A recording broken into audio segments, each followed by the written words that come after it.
Hello everybody, my name is Gilberto Vega and I was the dramaturg for Theater Horizon's production of The Agitators. So today I'm going to do a presentation about what a dramaturg does in a production of theater and also share with you some of the historical information we uncovered during our research process for The Agitators. So before I start talking about Susan B. Anthony and Frederick Douglass, the two main characters of The Agitators, I'd like to talk a little bit about what a dramaturg does. So I want you to think of a theater production like building a house. So you have an architect, in this case our playwright, Matt Smart. He puts words on a page. That's the blueprint that he then gives to Cheyenne Barboza, our director. And what Cheyenne's job is to take the words that Matt Smart wrote and create a production in which she involves designers and actors. So if you think of the designers and actors like building blocks, the dramaturg fills in those cracks to make a nice cohesive wall. So depending on the production will depend on what the role of the dramaturg is. For a lot of new plays, a dramaturg typically will do a lot of the contextual research, and they'll also be a script doctor where they'll help the playwright and the director work through scenes so that way the play is the best that it can be.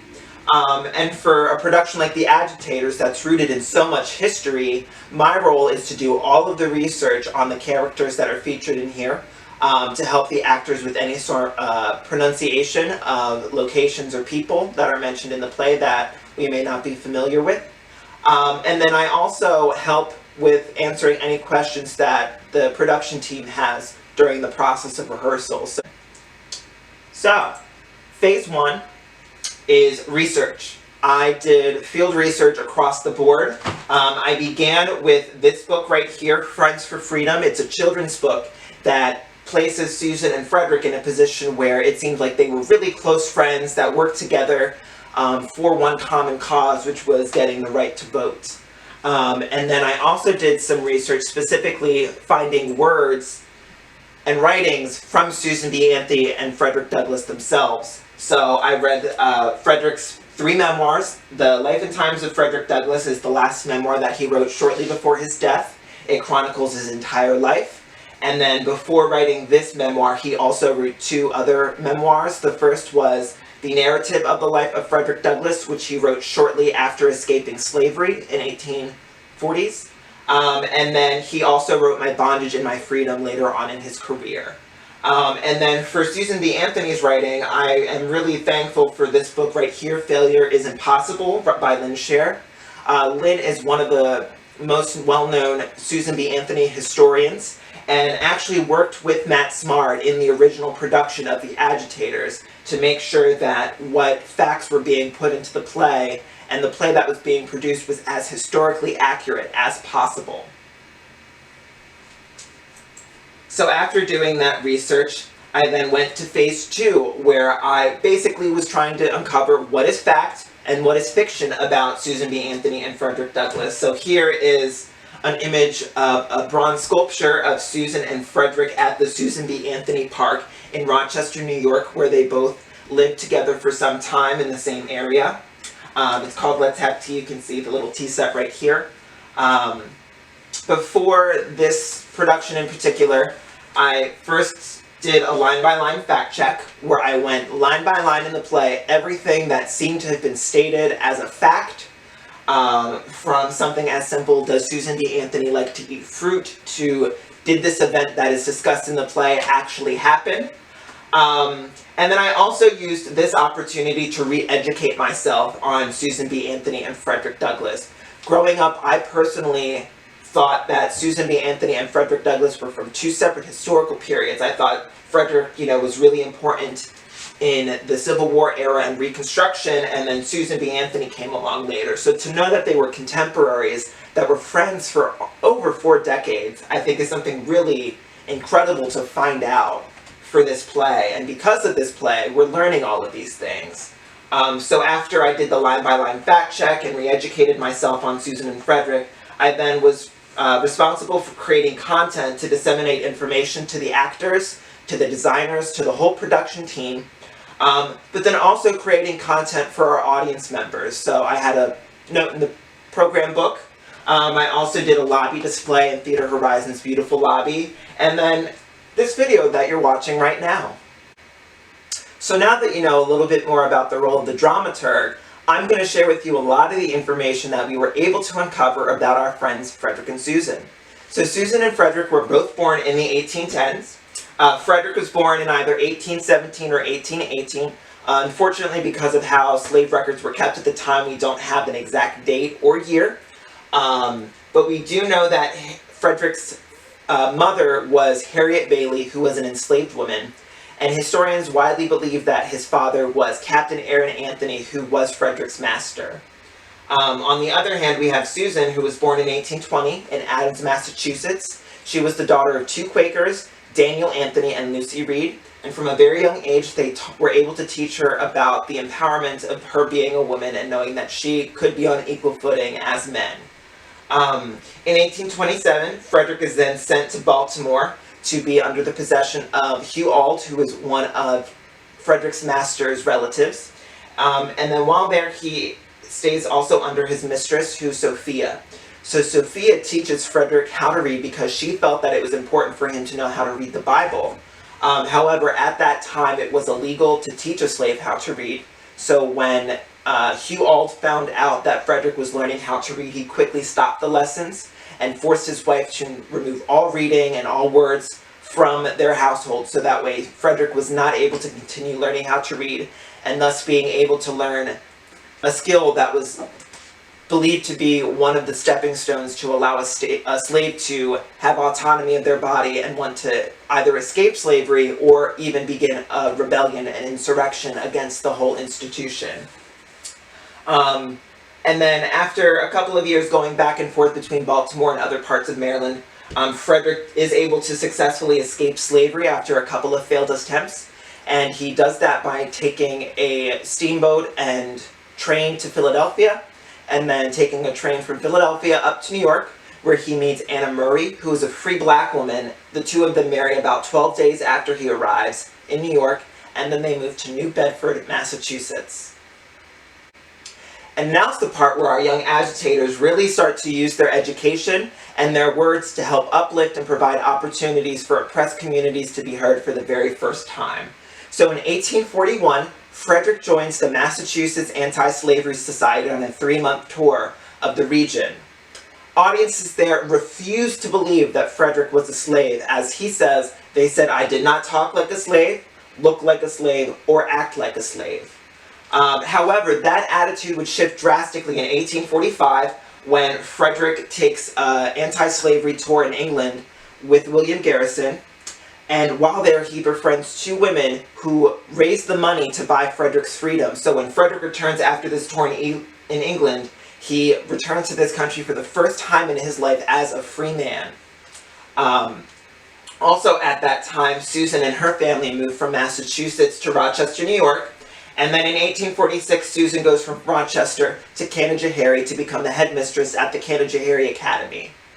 And then once Frederick fully returns from his trip, he moves to Rochester in 1847 and uses money that he raised on his speaking tour of England to buy a printing press to publish the North Star, which is a famous abolitionist newspaper. And so now we reach the point in which the play The Agitators begins. And it begins with Frederick and Susan meeting. So they met at some point in 1848, 1849-ish.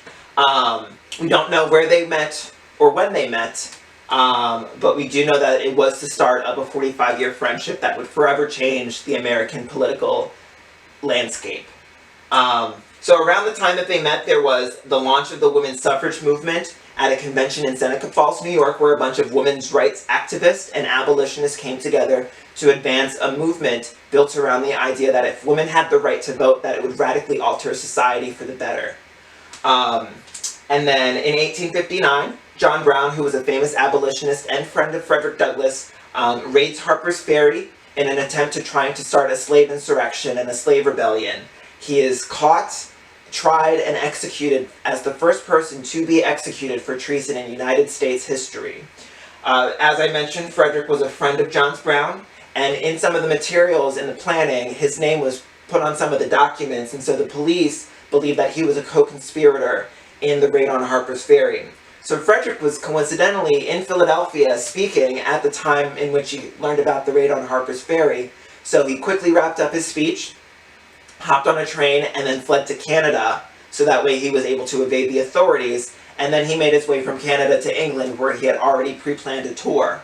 However, 1 year later, Frederick and Anna's daughter, Annie, passes away, and so Frederick risks his possible capture to return to the United States to mourn the loss of his daughter. So there was a lot of tension brewing in the country at the time, which culminated in the American Civil War. However, right before the Civil War began, Susan and Frederick went on what they called the Winter of Mobs, where they and a bunch of other abolitionists went to every single county in New York to preach their cause. They were met many times with angry mobs, armed with pitchforks, armed with guns. They would throw peppercorn into stoves to create smoky environments so they wouldn't be able to speak. They even drug an effigy of Susan B. Anthony through the streets and set it on fire. So these tensions really captured a lot of the energy in the United States at the time, which naturally led the American Civil War from 1861 to 1865. So during that Civil War in 1863, President Abraham Lincoln writes the Emancipation Proclamation, which declares that all persons held as slaves within any state or designated part of the state that is in rebellion against the United States, that they shall thenceforth and forever be free. And he also further declared that anybody that is of suitable condition may be welcomed into the armed services of the United States to fight against the Confederacy. And so the first two men of African American descent that were registered was Frederick's sons, Charles and Lewis, who joined the 54th Regiment, which was an all-black regiment. You may have heard of them before if you've seen the movie Glory, starring not Susan B. Anthony, Samuel L. Jackson, Matthew Broderick, and Morgan Freeman. And then in 1865, President Lincoln is assassinated. However, he was able to create a lasting legacy with the ratification of the 13th Amendment, which declares that neither slavery nor involuntary servitude shall exist within the United States. So with the American Civil War now in the rearview mirror, we entered the period known as Reconstruction.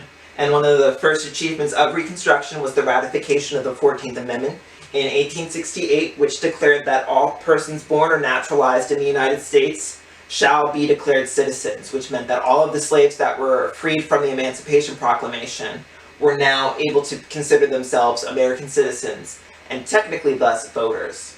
And then in 1869, they were having discussions about what would eventually become the 15th Amendment. Susan and Frederick got into a heated debate in New York, where they both advocated specifically for their own cause now. Originally, both of them were united in universal suffrage, giving everybody in the country the right to vote, regardless of gender and regardless of race.